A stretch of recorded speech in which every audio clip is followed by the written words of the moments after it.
మీ మోకాల నొప్పులకు ఎటువంటి సర్జరీ లేకుండా ఎపియాన్ పెయిన్ క్లినిక్ అందిస్తున్న అత్యాధునిక చికిత్స.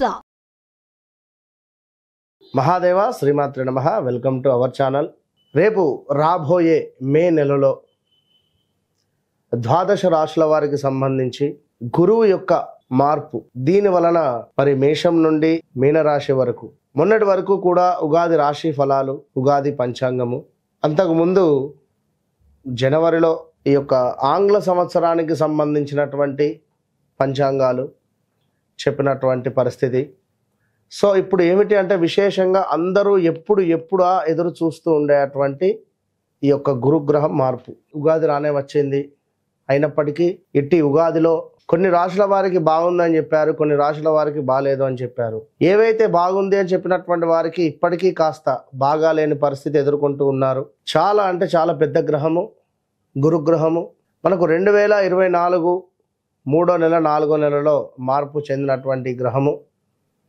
మరలా 2025లో మేలో 14వ తారీఖు రోజు తన యొక్క గమ్యాన్ని మార్చుకోబోతూ ఉన్నది. మిథునంలోకి ప్రవేశం జరగబోతూ ఉన్నది.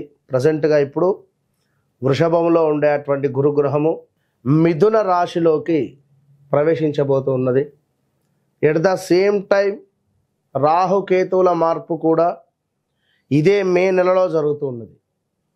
సో ఒక శనైశ్చరుడు మారడము, ఒక గురుగ్రహము మారడము ఎంత అవసరమో, ఎట్ ద సేమ్ టైం రాహువు కేతువు మార్పు వలన చాలా అంటే చాలా ఎక్సలెంట్ మార్పులు రాబోతున్నవి ఈ యొక్క ద్వాదశ రాశులలో.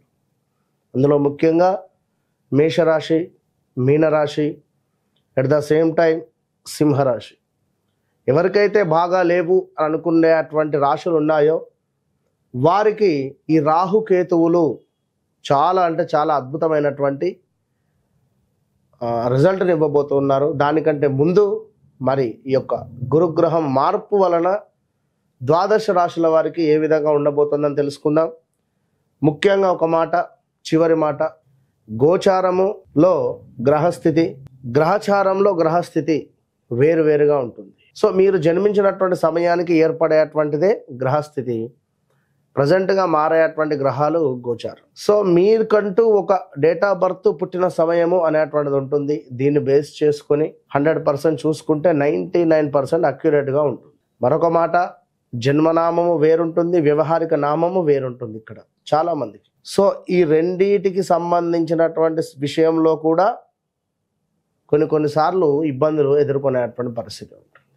కనుక అన్ని విషయాలను అర్థం చేసుకొని మీకు అద్భుతమైనటువంటి రెమెడియా, రిజల్టా, ఏం జరుగుతుంది, ఏం జరిగింది, జరగబోతోంది అనేటువంటి అన్ని విషయాలు చెప్పేటువంటి వారు ఒక ఆస్ట్రాలజర్, మంచి సబ్జెక్ట్ ఉండేటువంటి వారిని కన్సల్ట్ అయ్యేటువంటి పరిస్థితి చేయండి. Okay, all the best.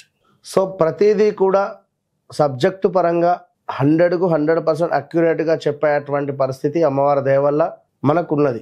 కనుక మీరు ఎవరైనా కూడా ఖచ్చితంగా ఛాలెంజ్గా చెప్తున్నా, మీ డేట్ ఆఫ్ బర్త్, పుట్టిన సమయం మాకు ఇచ్చినట్టయితే ఖచ్చితంగా కూడా మీ జీవితంలో జరిగింది, జరుగుతుంది అనేటువంటిది 100% జరగబోయేది కూడా మేమే చెప్పేటువంటి పరిస్థితి ఉంది. సో ఈ విషయాన్ని మీరు గమనించుకోండి ప్రేక్షకులు. తులారాశి వారికి పాపం 2024లో చాలా అంటే చాలా తీవ్రమైనటువంటి ఇబ్బందికరమైనటువంటి సంఘటనలు ఎన్నెన్నో కూడా జరిగిపోయి ఉన్నాయి.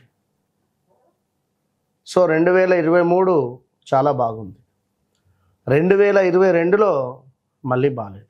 ఇప్పుడు 2025లో ఈ మే తర్వాత ఏ విధంగా ఉండబోతోంది అనేటువంటి విషయాన్ని మనం ఒక్కసారి తెలుసుకుందాం.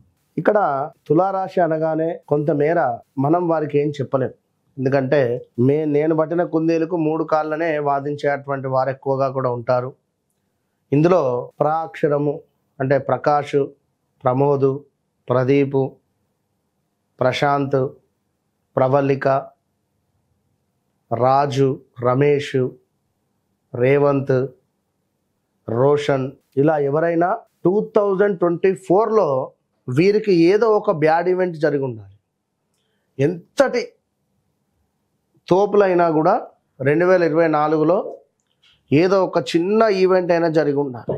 ఉదాహరణకు రాజేంద్ర ప్రసాద్ కావచ్చును,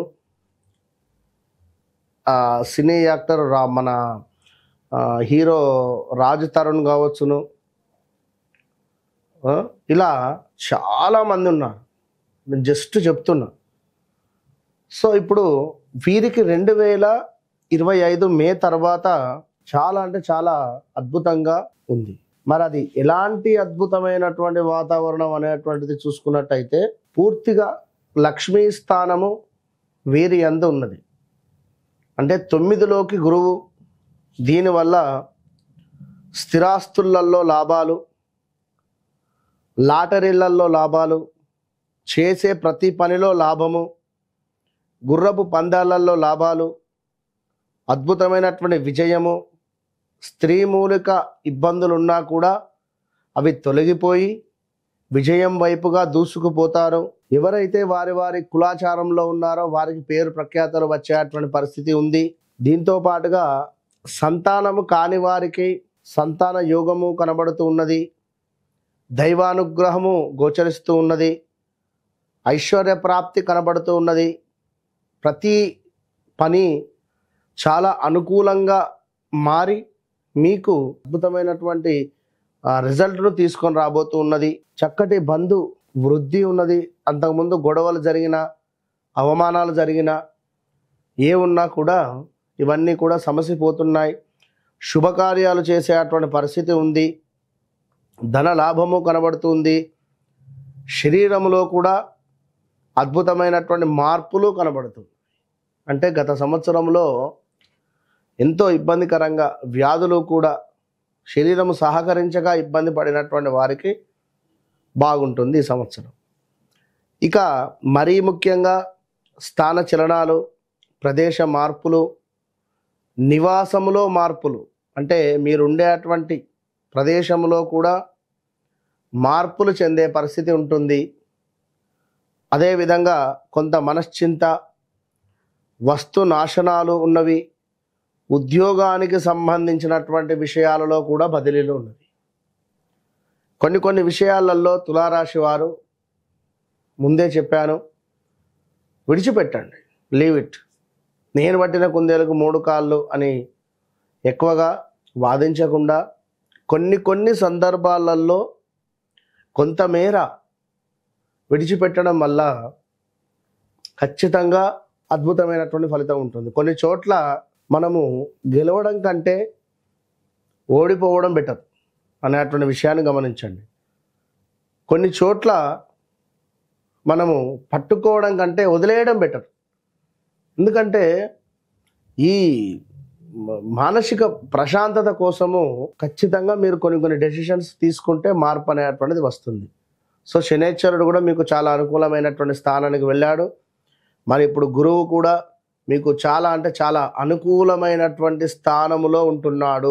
లక్ష్మీ స్థానాలలో 159 లక్ష్మీ స్థానాలలో మీకు గురువు యొక్క దృష్టి వల్ల విదేశీ ప్రయాణాలు కానీ, వివాహం కాని వారికి వివాహం కానీ, ఇలా అన్నీ జరగబోతూ ఉన్నాయి. సో ఓవరాల్గా గురువుల యందు భక్తి శ్రద్ధలతో ఉండండి.